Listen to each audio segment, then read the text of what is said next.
So when you're talking about testosterone, testosterone has two main enemies: cortisol and estrogen. So you want to take care of those enemies. And I used to think that very low carb was the best way to go for testosterone. Just eat a lot of animal, and and you're going to have high testosterone levels because it comes from cholesterol, right? So that would make sense. But you also need carbohydrates. When you have enough carbohydrates, your cortisol levels drop dramatically, like pretty dramatically. So you need carbohydrates in your diet, and they should be around the 35% of your calories coming from carbs as well. 35 to even, you can up it to 40. So carbohydrates really help you lower your cortisol levels. That in turn helps you sleep better.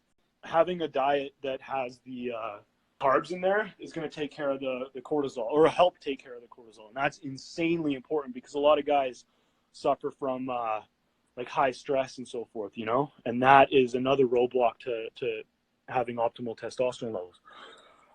And then estrogenically, there's just ingredients you should avoid. Flax is a big one. Don't eat flax, don't eat soy. Mint increases estrogen. And then there's a lot of foods that block aromatase, which turns testosterone into estrogen. So those foods are good, like foods that have zinc in it. Foods like citrus fruits block aromatase. So there's foods that you should eat to block estrogen and foods that you shouldn't eat to produce estrogen. Number 2 is body fat. You want to lower your body fat. You want to get your body fat to around that 14% mark. You don't want to go crazy at 1, 2, 3, 4%. That will send your cortisol level skyrocketing, and you might actually create low testosterone. So you want it with a good measuring system. Between 8 and 14% is ideal. Why do you want it there? Because your body converts testosterone to estrogen in your body fat. So you don't want to be carrying too much body fat. Number 3 is simply lift weights. Research shows that lifting heavy weights is the best form of exercise to boost testosterone, says Dr. Jadek, who's a urologist at the Piedmont Medical Clinic. As muscle mass increases and as you perform compound movements with challenging amounts of weight, the body is naturally triggered to produce testosterone. So explosive movements, do bigger compound lifts, deadlifts, squats, front squats, all the variations of those. Essentially, humans are meant to be lean and athletic. We're not meant to be fat, weak, and sedated. So build a human body. The human body used to train all day while hunting, while scrounging for food. We used to be a lot bigger and stronger. And there's new evidence that shows that, even 3,000 years ago and beyond. So you want to build a human body. Human bodies are actually quite impressive. So get in the gym, lift 4 to 6 days a week. Take care.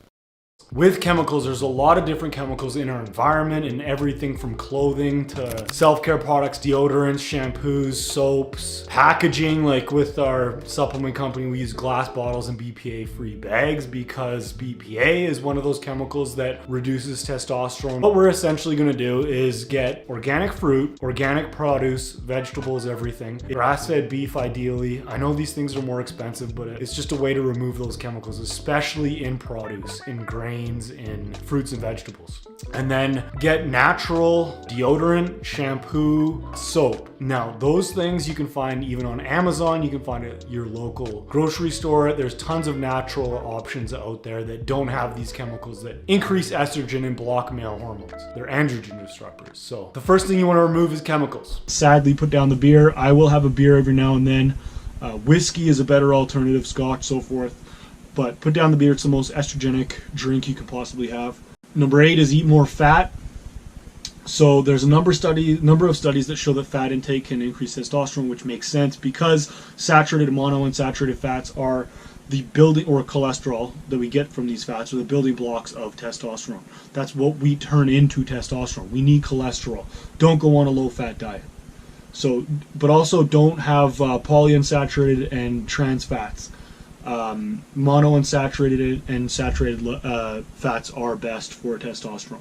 stress, fear, worry. We used to have acute stress where you'd be fearful of what's around the corner, a tiger, a lion, whatever. Now we have chronic stress. We're worried about future outcomes that may or may not happen. So while you can take things like ashwagandha or different adaptogens that will help mitigate that stress response, what you really want to do is mental work. So we need some stress. We need some cortisol in the morning and so forth. When we're training, we need cortisol. But chronic stress is what destroys testosterone. So much of that is just understanding how to not worry about the future, not fear potential negative outcomes, and just live in the moment and deal with what is. Get a better sleep. So sleep is one of the most important things for your testosterone levels.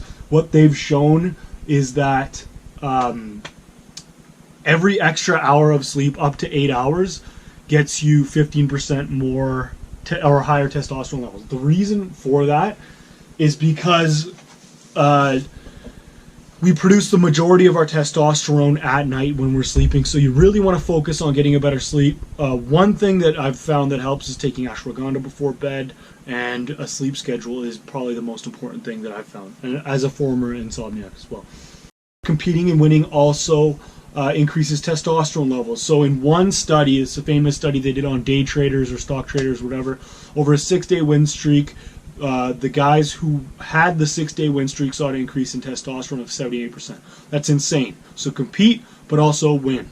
Obviously, the more you compete, the better you are at what you do, the more you're going to win. So get after it.